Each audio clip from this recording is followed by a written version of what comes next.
Les amis, bienvenue, j'espère que vous allez tous très bien, on se retrouve pour cette nouvelle vidéo et pour parler de l'élimination de l'équipe de France malheureusement en quart de finale de la Coupe du Monde féminine contre l'Australie. L'Australie à la maison qui poursuit son chemin, peut-être contre l'Angleterre qui joue la Colombie là à l'heure où je vous parle. Séance de tir au but totalement lunaire, perso la plus dingue que j'ai vue de ma vie. Je dis pas que c'est la plus folle de l'histoire du foot, déjà ce serait trop prétentieux, je les ai pas toutes en tête. Il y en a que je connais, que je sais extraordinaires en finale de Coupe d'Afrique, les Côte d'Ivoire-Ghana de 92, 2015, même celle de la Zambie à laquelle j'avais consacré une vidéo. C'est la Zambie d'Hervé Renard justement qui remporte cette CAN, magnifique séance, tellement poétique, trop de choses à dire, mais je l'ai pas vu en direct. J'ai pas vu en direct, ça je l'ai vécu en direct un samedi matin, pas super bien réveillé, avec le cœur, fallait être accroché et malheureusement pour mon pays, en quart de finale de Coupe du Monde. Voilà, moi je suis pas le plus grand suiveur de foot féminin. Je pense que si ça se passe sur l'équipe de France masculine, c'est on m'envoie directement à l'hôpital. Mais quand même, genre c'était vraiment émotionnellement difficile et une séance totalement folle. Donc voilà, on sort. Pas de finale de Coupe du Monde pour l'équipe de France pour la première fois de son histoire. C'était le rêve qu'on entretenait un peu. Il y aurait une demi compliquée de toute manière si c'était l'Angleterre. Mais ouais, quelle séance de Mackenzie Arnold, il y a des trucs à dire là-dessus. Pas la séance la plus folle, disons, niveau qualité intrinsèque. Il y a eu beaucoup de choses ratées. Les tirs au but, il n'y en a pas eu beaucoup de bien tirés. Mais par contre, le scénario, et on va revenir, on va décrypter tout ça. C'était totalement dingue. On va pas parler des 120 minutes. Il s'est passé des choses pourtant, je pense, dans l'ensemble, on peut dire que l'égalité à la fin de 120 minutes est plutôt logique. Dommage, je trouvais qu'on avait très bien commencé. Dommage pour la grosse occasion ratée de Lacrar, parce que je trouvais qu'on avait très bien commencé les 35 premières minutes à peu près. C'est terrible là, en revoyant mes notes, j'ai vu que je m'étais noté. Je vous le mets là. Australie pas trop menaçante, peut-être un petit peu plus grand là. Australie pas trop menaçante sur ces moments de transition. La France suffisamment agressive et énergique pour résister. Je trouvais qu'on contrôlait bien la profondeur, qu'on avait suffisamment de vitesse, notamment par Lacrar, par De Almeida. On couvrait plutôt bien ça, Karchaoui aussi. Donc on résistait bien au moment de contre-attaque et d'attaque du grand espace de l'Australie. Et du coup, je me disais, bon, ça va. Et en vrai, je vois pas comment on perd ce match autrement qu'au tir au but. Alors, ça, c'était ma sensation au début. Ça s'inverse un peu quand même si effectivement c'est malheureusement le scénario fatal derrière. Ça s'inverse un peu parce que l'Australie est plutôt bien revenue ensuite dans la partie, avec des moments intéressants. Bon, il faut un énorme sauvetage de De Almeida. Je trouvais qu'ils ont fait une bonne deuxième période dans l'ensemble où on a bien souffert. Maintenant, en prolongation, peut-être qu'on aurait dû gagner la seconde moitié de prolongation. Sur la toute fin, là, sur le gong, je trouvais qu'on avait les meilleures situations. Et même physiquement, on avait un petit peu plus de jus. L'entrée de Sam Kerr leur avait fait du bien, mais après elle a un peu disparu. Donc voilà ce que je dirais basiquement sur les 120 minutes. Mais bien sûr, ce match, les 120 minutes, tout le monde va les oublier. En plus, ça finit 0-0. C'est cette séance de tir au but qui va rester dans l'histoire totalement dingue. On finit à 10 tirs chacune finalement. 10 tirs pour chaque équipe. Et le premier de l'équipe de France, il est raté donc. Selma Bacha qui s'élance, c'est stoppé par Mackenzie Arnold qui part sur sa droite avec un mouvement très spécial. Il y a des techniques particulières dans les séances de tir au but féminines parce que j'imagine les gardiennes sont plus petites, elles ont moins d'amplitude, elles doivent se livrer à des choses moins académiques, en tout cas qu'on n'est pas habitué à voir en foot masculin. Donc course d'élan un peu pour partir sur le côté. C'est bien joué, elle l'arrête et on commence notre séance de tir au but. Très mal, mais c'est pas le moment décisif, c'est pas le tournant, ça va pas s'arrêter là. Nous, on avait fait rentrer notre gardienne, Hervé Renard a fait rentrer la seconde gardienne Solène Durand à la place de Perromagnan. Et je vois ça dans les buts, je me dis waouh, 1m71, elle prend pas beaucoup d'espace, ça me fait un peu peur. En vrai, elle a été pas mal. Malgré un penalty où elle doit avoir la main un peu plus ferme, qui nous aurait gagné la séance à la fin, en vrai, elle a été pas mal. Elle prend là le premier but, il me semble que c'est Ford qui marque le premier but de l'Australie. Pour le coup, c'est un des mieux tirés de la séance, avec suffisamment de puissance. Rien à voir avec ceux que l'Angleterre a tiré contre le Nigeria, qui était totalement dingue. Il y a eu 2 tirs au but, je crois que c'est Chloé Dallet et une autre que j'ai oubliée, qui tire 2 pénaltys fantastiques. Celui-là, il était pas trop mal. Pas comparable aux Anglais, mais pas trop mal. Ça fait 1-0 pour l'Australie. Derrière, Diani, elle, s'exécute plutôt bien, contre-pied. Pour le coup, la tentative de la gardienne, là, de partir d'un côté pour aller de l'autre avec un petit peu d'élan, ça marche pas. Beau contre-pied. Et l'Australie va rater son second, c'est Catley, il me semble, Catley. Solène Durand, elle part du bon côté, bel arrêt pour le coup. Et on est à un partout au bout de 2 tirs. Franchement, bel arrêt. Pas grand chose à dire. Bonne couverture de son but. Il n'est pas très bien tiré, mais bel arrêt.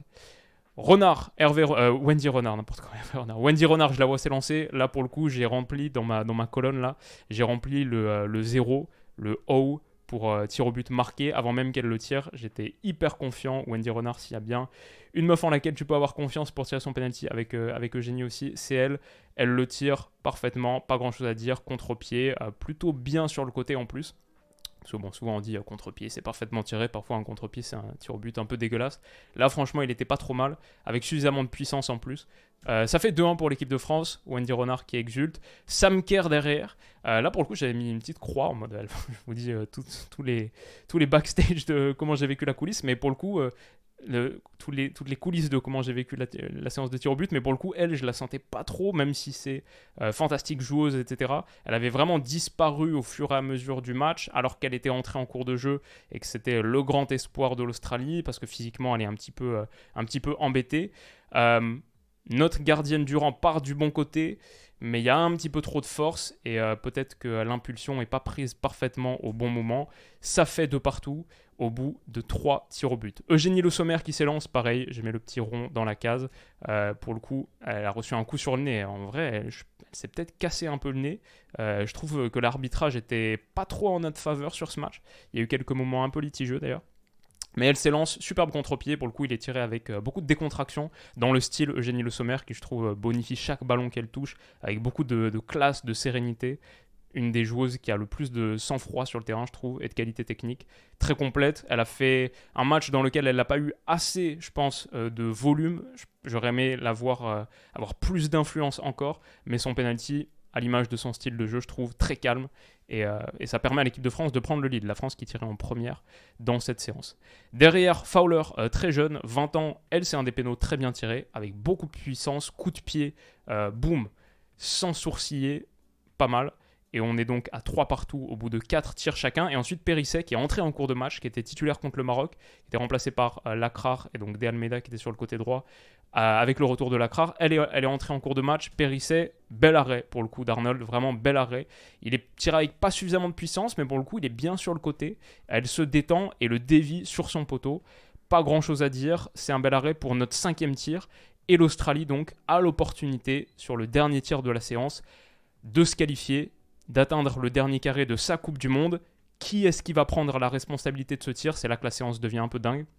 Et j'ai envie de souligner aussi sur l'arrêt de Mackenzie Arnold à quel point sa technique d'arrêt est pas mal. C'est une petite gardienne forcément, mais elle prend tellement, elle coupe, elle réduit tellement l'angle en s'élançant avec une première impulsion vraiment loin devant sa ligne de but, tout en gardant son pied sur la ligne au moment de partir. Alors ça va lui coûter à un moment donné, mais franchement, réussir à atteindre cette position-là, c'est pas mal. Et effectivement, ça fait qu'elle couvre suffisamment l'angle de tir pour dévier sur le poteau. Magnifique arrêt, pas grand-chose à redire.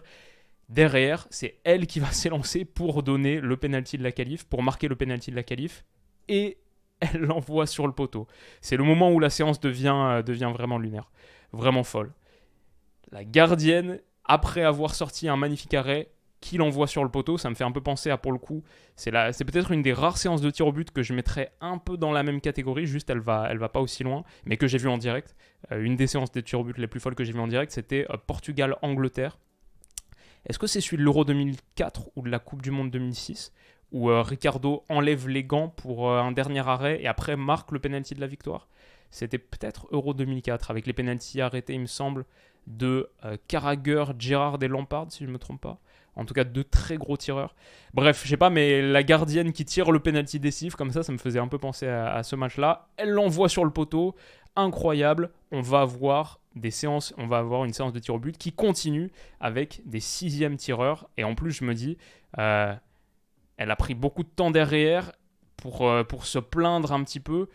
Non, ça c'est sur le prochain tir, mais là elle vient de rater un tir au but décisif. Est-ce que ça va pas impacter un peu son mental, sa confiance pour la suite de la séance? Et effectivement, sur le penalty de Guéhoro, il est tiré très proche d'elle, elle le touche, mais elle réussit pas à le sortir. Donc on peut penser qu'elle était encore un petit peu dans son tir au but, dans sa tête, et que ça allait avoir un petit impact. En plus, elle est très avancée au moment de tirer, parce que Guéhoro a marqué une petite pause sur sa course.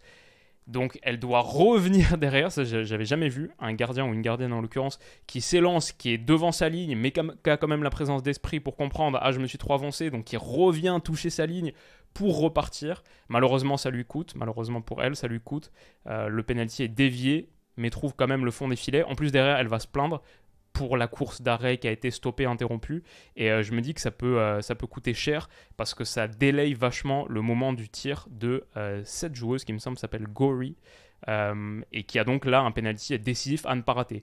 Là où ça devient fou, c'est que l'Australie va avoir 3 tirs au but à ne pas rater, sinon c'est l'élimination. 3 fois au bord du précipice.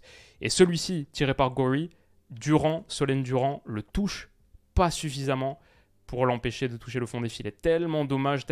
Elle a les 2 mains dessus et ça lui passe entre les gants. Si elle a les mains un petit peu plus fermes, la France est en demi-finale de Coupe du Monde. Horrible moment de bascule de cette séance. Mais donc ça fait 4 tirs au but chacun au bout de 6 essais de chaque côté. Karchaoui s'élance, elle, un des meilleurs tirs au but de la séance, peut-être le meilleur en vrai. Hyper lourde frappe, barre rentrante, rien à faire. Il n'y a pas eu beaucoup de pénalty tirés haut. C'est de loin le penalty tiré le plus haut, mais je pense que même... j'ai pas à souvenir de beaucoup de penalty tirés haut, c'était très très bas en général, et là, boum, barre rentrante, elle explose la barre, la réaction d'Amel Majri qui m'a bien fait rire. Et donc l'équipe de France mène encore un tir au but au bord du gouffre pour l'Australie. Yalop, pour le coup, contre-pied parfait avec une course un peu bizarre, qui je pense emmêle un petit peu les pinceaux de Solène Durand. Voilà, donc ça continue. On est sur le 8e tir au but, la 8e tireuse de l'équipe de France. Maëlle Lacrar, avec son gros raté là au début de match, je me dis peut-être que ça va lui faire flotter un petit peu, peut-être que ça va mentalement la décontenancer. Non, tir au but, contre-pied parfait, elle s'élance très droit, avec une course d'élan très droit, mais ça lui réussit. L'explosion derrière de Selma Bacha qui fait kiffer avec sa bouteille d'eau. Là, je me dis, c'est le moment. Là, ça fait 3 tirs au but consécutifs qu'on marque, 3 fois que l'Australie se retrouve au bord de l'élimination. La numéro 21, je me souviens plus comment elle s'appelle, Ellie quelque chose, le frappe, ça touche le poteau, tout le monde pense que c'est bon, et non, ça fait poteau rentrant. 3e tir au but décisif consécutif marqué par l'Australie, et encore une fois, comme celui de Gory tout à l'heure, qui passe à rien du raté, de l'échec. Ça c'était dur, et ça a rendu cette séance tellement dingue. Mais c'est pas fini, parce que Kenza Dali arrive. Kenza Dali qui avait fait un bon match contre le Maroc, que j'ai trouvé un peu moins en vue malheureusement aujourd'hui. Kenza Dali se présente, 9e tireuse de l'équipe de France. C'est stoppé par Mackenzie Arnold. Mais, check VAR, penalty à retirer parce qu'Arnold était devant sa ligne de but. Et Kenza Dali s'élance à nouveau et elle le rate à nouveau. Encore une fois, quasiment au même endroit, même encore un petit peu plus central. Arnold qui repart du même côté et qui dévie à nouveau. Du coup, beaucoup d'arrêts pour Mackenzie Arnold dans cette séance. Héroïne de l'Australie, malgré son tir au but raté, malgré son tir au but décisif raté, n'importe quoi.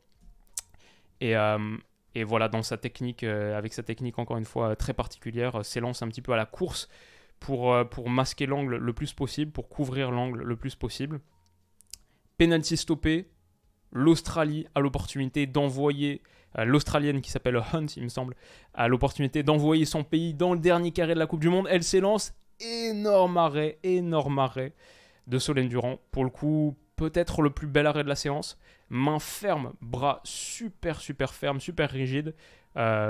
Super arrêt. Franchement, j'ai pas vu beaucoup de matchs de cette Coupe du Monde féminine, mais dans ce que j'ai vu, et même quelques séquences que j'ai vues sur les réseaux, j'ai l'impression que le niveau des gardiennes a bien augmenté. Elle reste petite pour ce qui est fondamentalement un grand but, mais j'ai vu quelques arrêts de grande classe, notamment le Suède-États-Unis que je voyais à l'aéroport à Stockholm l'autre jour.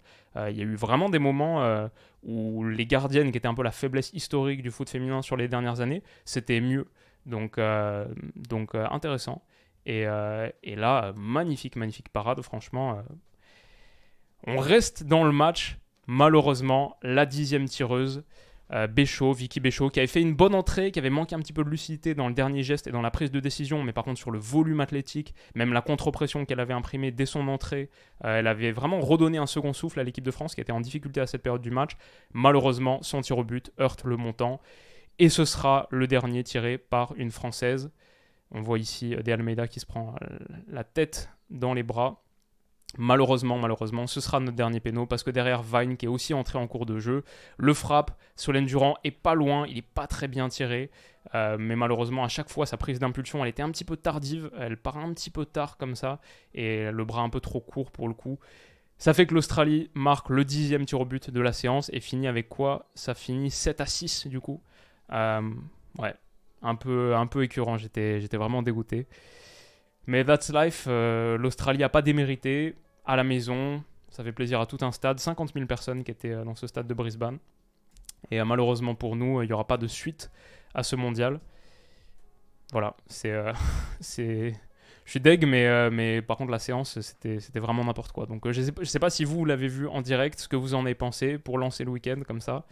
Ouais, dites-moi ce que vous en avez pensé. Encore une fois, moi je suis pas, voilà, je me fais pas un expert de foot féminin. Je regarde pas beaucoup de matchs de foot féminin en général. Et si ça vous intéresse pas, il n'y a pas de mal, chacun son truc. Je veux forcer personne, entre guillemets, évidemment. Mais moi, j'étais, pour le coup, après le match contre le Maroc, j'étais bien chaud sur le parcours des Bleus. Donc, vraiment, sincèrement déçu, quoi. Ouais, triste, mais c'est la vie, I guess. Qu'est-ce que vous en avez pensé, les potes? Qu'est-ce que vous avez pensé de cette séance de tir au but? Est-ce que c'est la plus folle que vous avez vue en direct ou est-ce qu'il y en a d'autres? Et quelles sont les séances de tir au but, sinon all-time de l'histoire qui vous ont le plus marqué, même si vous les avez vues pas en direct, en différé, des grands moments d'histoire? Voilà, dites-moi tout ça en commentaire. De notre côté, encore une triste histoire depuis les 11 mètres en Coupe du Monde, pas cette année, mais sur ces derniers mois. Malheureusement, ça se termine mal pour nous. Qu'est-ce que vous en avez pensé, les amis? On se retrouve très vite pour la prochaine vidéo. Je vais filer regarder Arsenal Nottingham Forest qui commence dans 20 minutes. Prenez soin de vous et passez un excellent week-end. À bientôt. Bisous.